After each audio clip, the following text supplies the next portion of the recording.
One thing that we do to show how to get water very drinkable is to grow a special plant called Moringa, M-O-R-I-N-G-A. It's a very interesting plant. It grows quite quickly in most tropical climates. Let me show you what we have here. The leaves are very small, but they're very high in iron as well. So it's a great thing to add to any daily diet. And another thing that's very good with these is the leaves are very high in nitrogen. So what we see a lot of times is people taking these leaves and adding them to the soil where they plant their crops or whatever, and then it's a good nitrogen component into their soil to cause their plants to grow well. But the real reason that we like this plant is because of the seeds. Now I just pulled this seed pod off the tree here, and you'll see it's kind of triangular in shape, and you just open it up, and inside here you see the seeds all in alignment. And these seeds have a very interesting property. In science they have a big fancy word called a flocculant. And a flocculant is something that causes small particles and things to be drawn to it. And so that's what these do. So what you would need to do is you would need to take a whole bunch of these seeds and you'd grind them up small, kind of like a powder. For instance, if you had a coffee grinder and you would grind these up small, that would be beautiful.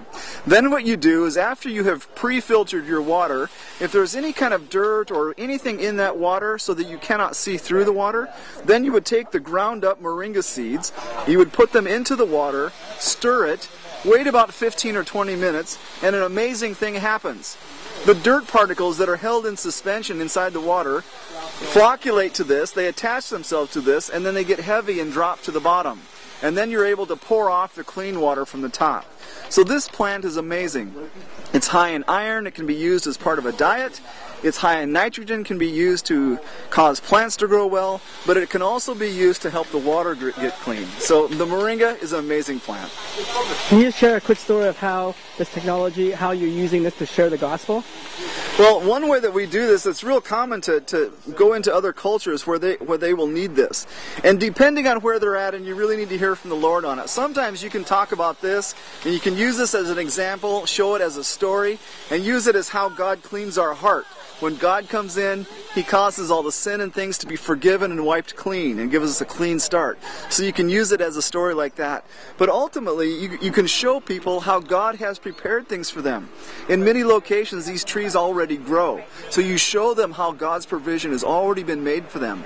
And also then in the area of salvation. So it's really an interesting way to share the gospel using the plants that the Lord has already given us.